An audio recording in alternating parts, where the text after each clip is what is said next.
In order to understand Islamic creation myths, first a term called acrophony needs to be looked at. It's a subject that is covered in detail in the book Islam the Honest Truth. Acrophony relates to the study of alphabets, in which the names of the letters are represented by a word beginning with that letter or with the sound that a letter represents. That is to say, the letters in the alphabet are not arbitrary, as their origins can be traced back in time to earlier writing forms. This was touched upon in part 10 of these video series. We showed how the Arabic alphabet is no different, because it was derived through Nabatean, which in turn came from Hebrew, Aramaic, going back to Phoenician, which in turn were based on the ancient Egyptian hieroglyphs that represented a word. In this next short clip, Dr. Ahmed Al-Jalad, Professor of Arabic Studies at Ohio State University, explains this in the context of Arabic. The link to the full program is in the description. This document is a leaf from a 7th century Quran dated to 675 CE, the first Islamic century. It represents one of the earliest examples of writing Arabic in a calligraphic style. But when I look at it, I see in these archaic letter shapes the echoes of the alphabet at Sarabit. So for example, if you see this letter here, looks like a line with a small tail. This is the Alif, the first letter, the A. Well, it originally looked a little like a bull, like this, and it gets stylized in Phoenician, simplified to simply this. Now the connection between that and our A in English is quite obvious. Now, one more step takes us to Nabatean Aramaic. Another simplification, it looks simply like a 6. And then in the Quran fragment that we looked at, we can see that the loop has almost completely disappeared, and we simply have this little tail. And in the modern Arabic script, a straight line. So that straight line through these stages goes all the way back to that bull, even though at different ends they look nothing alike. So the modern Arabic alphabet and the Latin alphabet that we use to write English are cousins. They belong to the same family. All the alphabets of Arabia, of the Mediterranean, of the Middle East, all of the alphabetic scripts seem to go back to one original prototype.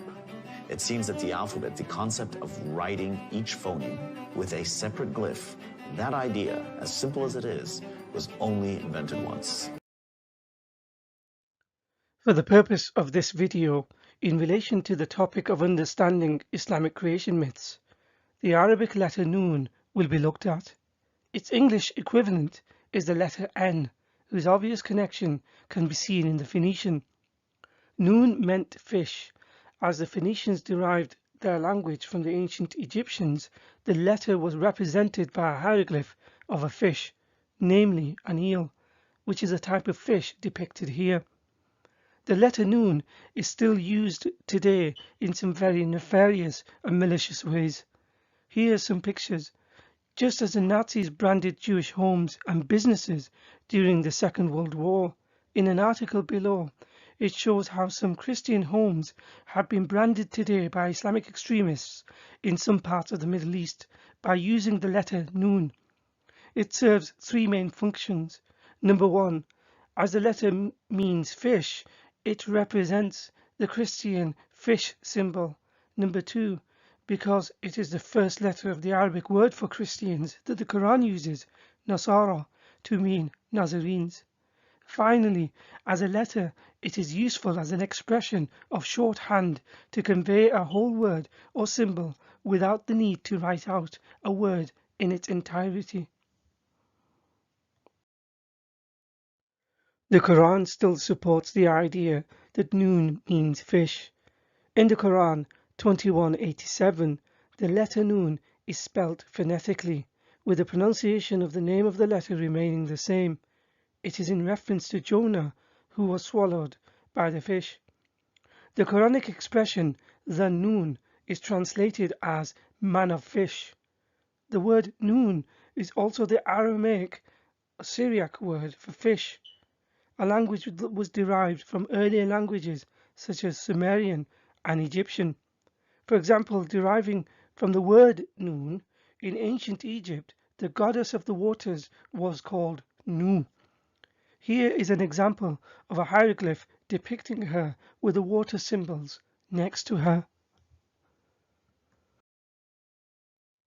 In modern times, the Arabic lingua franca for the word fish is semak, with the word hoot used specifically for whale. However, the Quran uses the word hoot for fish in general, including to mean whale, although scientifically whales are not classified as fish, they are mammals. For example, in Quran 1863, the word hoot is used to mean a fish. In Quran 7163, about the Sabbath breakers, the same word is used in the plural to mean fish. As will be shown shortly, within Islamic sources, hoot has been translated as fish or whale.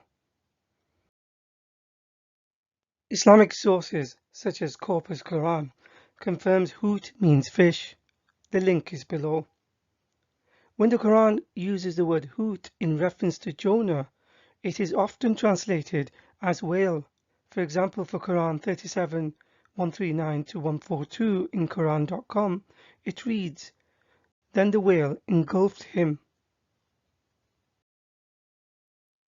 The purpose of describing the aforementioned is because within early Islamic creation myths, the fish is central to the earth's creation. It is a subject that is not known to many Muslims and is a source of embarrassment to those who do. For example, found in Tafsir Ibn Abbas, the link is provided below.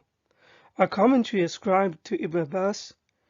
There is a link below of an article by Islam Online where he is described by Muslims as the translator of the Quran and the ink of the nation. In Quran 68:1, it begins with the letter Nun, and he describes that the earth and the cosmos was created thus.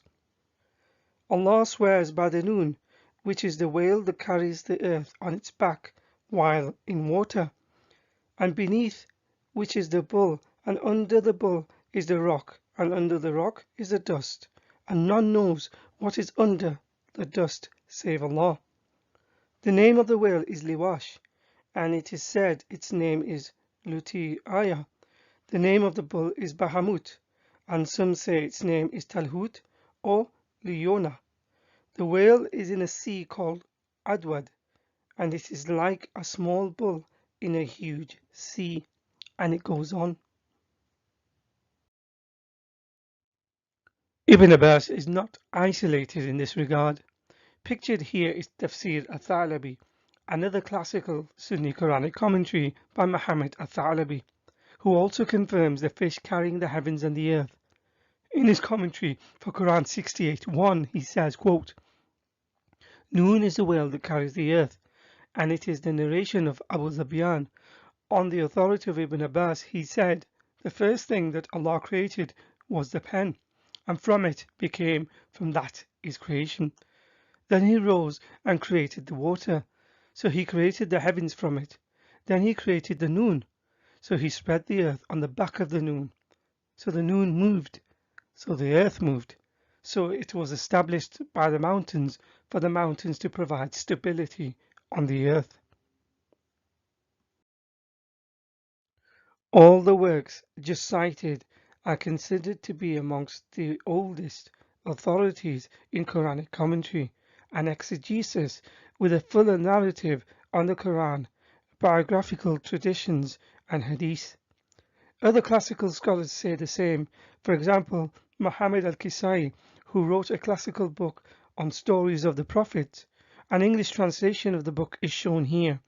It also concurs about the fish creation myth. For example, on page 8, it describes how Allah creates mountains called Qaf to give the earth stability. And on page 9 to 10, Allah creates the bull and the fish, with the angel propping the earth up. Feel free to pause the video to read the pages. Even relatively later commentators writing in the 14th century, such as the popular commentary amongst mainstream Muslims, is the Quranic commentary of Ibn Kathir. On Quran 68:1, he includes the fish account in the original Arabic, but it is mysteriously omitted in the English translations. Nonetheless, after quoting Ibn Abbas and others such as At-Tabari, amongst other classical scholars, in his commentary he underlined in red a direct translation from the Arabic. He writes, "The first thing Allah created was the pen. He ordered it to write. It said, 'What shall I write?' He said, 'Write the fate of everything.' So it wrote what will happen from that day until the day of judgment. Then he created the noon. Then he raised the water and created the heavens with it, and laid the earth flat on the back of the noon. The noon moved, and so did the earth. So it was fixed down with mountains." In the aforementioned commentaries, it mentions how the earth was placed on a fish, and in the commentary by Ibn Kathir just shown how the earth was placed flat on the noon. The earth being flat is also confirmed by other Quranic commentaries, for example, Tafsir Jalalain. The link is below. In the commentary of Quran 88:20, it says, by quoting directly from the Quran, "and the earth how it was laid out flat," and thus infer from this the power of God exalted be He and His oneness. The commencing with the mention of camels is because they are closer in contact with it, the earth, than any other animal. As for his word sutihat, this word is translated as laid out flat. This on a literal reading suggests that the earth is flat, which is the opinion of most of the scholars of the revealed law. And it goes on. The fish creation myth is not just from within Islamic Sunni sources, but also found in reputable Shia sources such as Tafsir al-Qummi and Bihar al-Anwar, just to cite a few. It is even found in one of the most trustworthy Shia books called Al-Kafi. In volume 9, page 89, it says, quote, "I asked him about the earth, upon which does it stand forth? To which he replied, it stands forth upon a whale. I asked, upon which does the whale stand forth? To which he replied, upon water. I asked, upon which does water stand forth? To which he replied, upon a rock. I asked, upon which does the rock stand forth? To which he replied, upon a bull's smooth horn. I asked, upon which does the bull stand forth? To which he replied, upon the ground. I asked, upon which does the ground stand forth? To which he replied, what an idea! Therewith is lost the knowledge of the men of knowledge." According to another early Muslim scholar, such as Zakaria al-Qazwini, the name of the fish is Bahamut, whereas earlier Ibn Abbas said the bull is called Bahamut. Nonetheless, the fish is a sea monster, gigantic fish or whale that lies deep below, underpinning the support structure that holds up the earth. Al-Qazwini described this by showing a disc-like earth with a surrounding range of Qaf mountains resting on the back of a giant bull, which in turn stands on a vast fish held up by an angel. This type of visualization of the structure of the universe was not unusual during early Islam. Here is a picture taken from a book called The Wonders of Creation, published in the 16th century, that shows the image and its influence in early Islamic society. In the 1500s, Sururi translated Al-Qazwini's work. Here is a picture from a document found in Topkapi Palace Museum, Istanbul, Turkey. Again, in it is the fish carrying on its back the giant bull, and on the hyacinth slab stands an earth-bearing angel holding the sky and the earth, which is considered flat and surrounded by a series of mountains called Qaf that hold it in place like pegs. The beast that is described as Bahamut in the Muslim sources is taken from other non-Islamic sources, including from Judaic apocryphal sources. For example, the name Behemoth was already known. It is a mythological beast mentioned briefly in the book of Job. Other than a few allegorical verses, not much else is known about it. Within legends, however, it has been interpreted as a form of the primeval chaos monster created by God at the beginning of creation, and is paired with the other chaos monster, Leviathan. Leviathan was called Lutiaya by Ibn Abbas earlier. Leviathan is a sea serpent noted several times in the Old Testament. In Jewish apocryphas, such as the 2nd century BC Book of Enoch, Behemoth is described as the unconquerable male land monster living in an unseen part of a desert east of the Garden of Eden. Leviathan is a primeval female sea monster dwelling in the abyss. Here is a 13th century AD manuscript featuring the other great creature. In the most ancient section of the second book of Esdras, written around 100 AD, Behemoth and Leviathan are described as inhabiting the mountains and the seas respectively, after being separated from each other due to the sea's insufficiency to contain them both.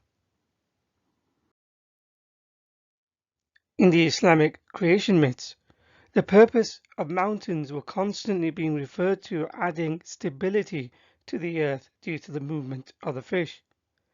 These mountains that give the earth stability are called Qaf. So here there is another Arabic letter that has a meaning. Quran commentators and early Muslim scholars indeed thought Qaf was the name of these vast mountains. For example, for Quran 50 verse 1, in Tafsir Ibn Abbas it says, and from his narration on the authority of Ibn Abbas, he said in the interpretation of Allah saying Qaf, it is an azure mountain overlooking this world, and the colour of the sky takes from it. Allah swore by it, and he swore by the glorious noble Quran.